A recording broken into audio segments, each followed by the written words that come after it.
corporate America, particularly for women and more so for Black and brown women, we are often told that advancing our careers hinges solely on performance. In essence, that we have to work harder than everyone else to succeed. Yet, when we are faced with biases and microaggressions that we often experience, these experiences can profoundly impact us in a negative way, leading us to question our own value and sometimes to sabotage our own performance on the job. So, I recently had a discussion with a client whose voice was being silenced during a meeting by her supervisor. And this act made her question her worth and ultimately led to self sabotage as she began to shrink back on her job, remaining silent in meetings, not contributing her thoughts or her perspectives. And this ultimately reflected in her performance reviews in a negative way. So her story resonated with me because it reminded me of my own experience in a corporate situation. So, true story, at one point in my career, my leader and I were on our way to a board of directors meeting at our client's company. There were two managers on the engagement, myself and another who happened to be male, but he was absent on that particular day. So, as we approached the conference room door about to enter this meeting, my leader said to me, "I will do all the talking." I was shocked and confused. It felt even worse when I entered the meeting room and realized that I was the only Black person, the only woman. I was traumatized throughout the meeting, never said one word. A statement I had often heard as a kid was on replay in my head. Children should be seen and not heard. And while I was clearly no longer a child, it still had an impact on me in this moment. I remember wondering whether, if the other manager had been present, would he have received the same instructions? My question was answered the following quarter when, for the same meeting, the other manager was present. And this time, the leader said, "Leave the talking to himself and the other manager."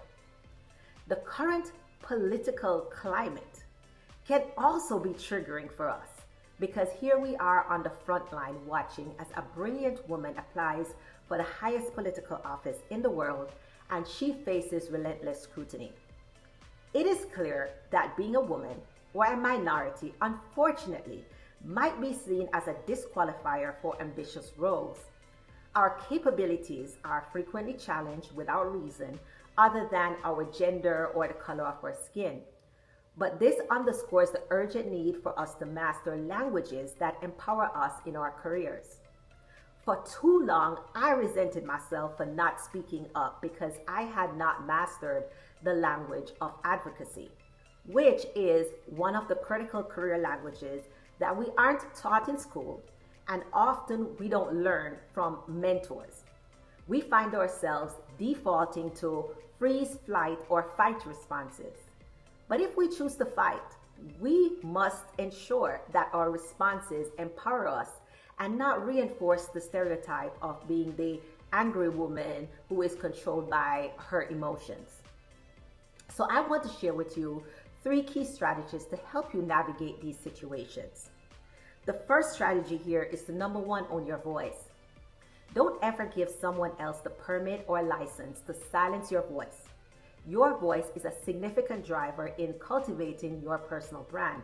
And as I always say, your personal brand is the vehicle that will get you from where you are today to where you aspire to be in your career.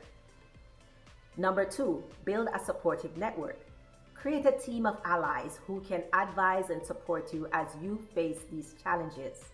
They can help you to amplify your voice when it is being overlooked, and it can assist you in strategically using advocacy to your advantage. And now for the third element of the strategy, master the key career languages. There are 3 primary languages that you must master to create career fulfillment. Learn to speak them fluently. The first one is the language of articulating and communicating your value. Learn to clearly express what you bring to the table.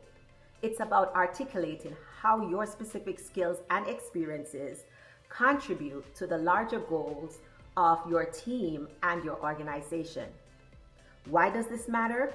It matters for visibility, it matters for opportunities, and it matters for alignment. The second language is learning how to communicate your achievements. Again, oftentimes we are taught to just work hard. And yes, while performance is key to career success, your work does not have a voice, but you do. It is important that you share your successes. For example, how your efforts contributed to the success of a project or the streamlining of a new process to make it more effective, or maybe it's winning a new client. You name it. It is your job to share your successes, and you are doing yourself a disservice if you are waiting on someone else to share your successes for you. So share your successes to ensure that your work is recognized and that you are considered for future opportunities that aligns with your strengths, with your capabilities, and the vision that you have for your career. Now, this brings us to the third language, the language of advocacy. Advocating for you and for others. This is the language that I needed, right? And that my client needed in the experiences that I shared with you previously. The language of advocacy is about using your voice to advocate for yourself and sometimes for others to ensure that you are treated fairly, you are treated equitably, and your voice and contributions are recognized and valued, right? But there's a way to do this powerfully, right? And so I created a framework to help you remember this. It's a 3-letter framework, QUE.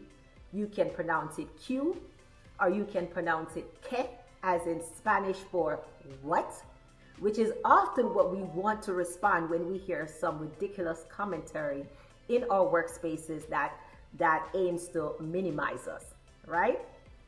So let's break it down. The Q is for questioning techniques. Here, I encourage you to use probing questions to open dialogue and uncover the biases, right? Help them to see their faults. The U then is for understanding perspectives, and this is important. Actively listening and empathize with others to inform your advocacy approach. It is possible that the other person may have a blind spot or they may have a good rationale for their approach. So when you listen with empathy and you listen to understand, which then brings us to the E. The E is for expressing assertively. Assert your needs and your rights in a manner that is direct yet respectful. But this also implies that you know your rights, right?